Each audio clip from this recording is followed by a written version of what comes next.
In the village of Ndera, nestled deep within the savannah, there lived a young man named Kofi. He was an orphan, abandoned as a baby beneath the mighty baobab tree that stood in the village square. The villagers raised him collectively, but despite their kindness, Kofi was always an outsider. His clothes were patched and worn, his hands roughened from hard labor, and his dreams, though vivid, seemed as distant as the stars. The baobab tree was both a guardian and a mystery to the people of Ndera. Its roots were said to drink from the river of life, and its shadow was believed to shelter spirits. Elders warned children not to linger under its boughs at night, for it was whispered that the tree had a keeper, a spirit that demanded offerings to protect the village. One evening, as the sun melted into the horizon, casting the baobab in an eerie golden glow, Kofi sat beneath its massive trunk. His heart was heavy, for the village festival was near, and he had nothing to offer to the girl he loved, Alma. She was the daughter of the village chief,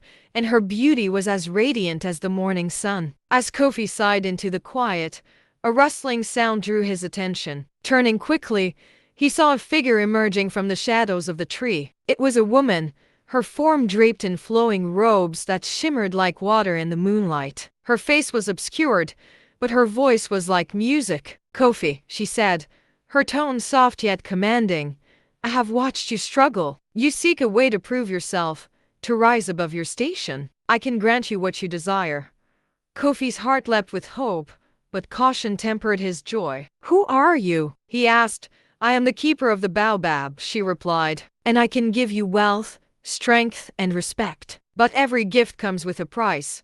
Desperation outweighed reason. "What must I do?" The keeper extended a delicate hand, her fingers adorned with golden rings that seemed to hum with power. "Gather me tokens of personal sacrifice, the belongings that hold the essence of those who wear them. The more heartfelt, the stronger their power." Confused but eager, Kofi agreed. The keeper placed a small leather pouch in his hands. "Bring them here under the cover of darkness, and your fortunes will change." The next morning, Kofi began his task. He approached the villagers, asking for items they no longer needed. Old clothes, worn sandals, and tattered hats began to fill his bag. But as the days passed, the keeper's voice echoed in his dreams, more personal, more powerful. Kofi grew bolder. He asked for necklaces, bracelets, and even small trinkets worn close to the heart. The villagers, charmed by his newfound confidence, gave freely, believing his intentions were noble. By the third week, Kofi's hut overflowed with offerings. Each night, he brought the tokens to the keeper. She chanted over them, her voice weaving through the air like smoke.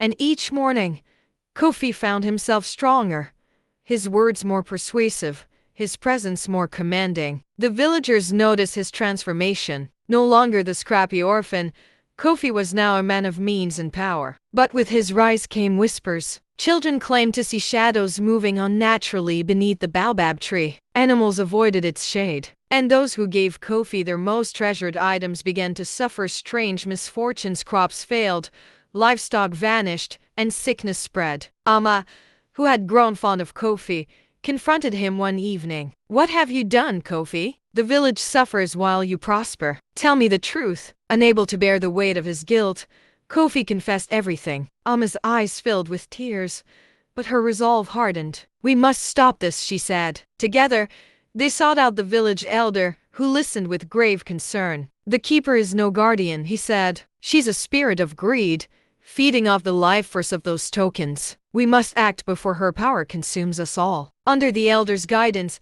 the villagers gathered at the baobab tree under the full moon. Armed with sacred herbs and chants passed down through generations, they confronted the keeper. She emerged, her form now towering and twisted, her shimmering robes replaced by shadows. "You dare defy me?" she hissed, her voice like a storm, but the villagers stood firm, their chants rising like the beating of drums. The elder cast a circle of protection around the tree, and with each word, the keeper's form grew weaker.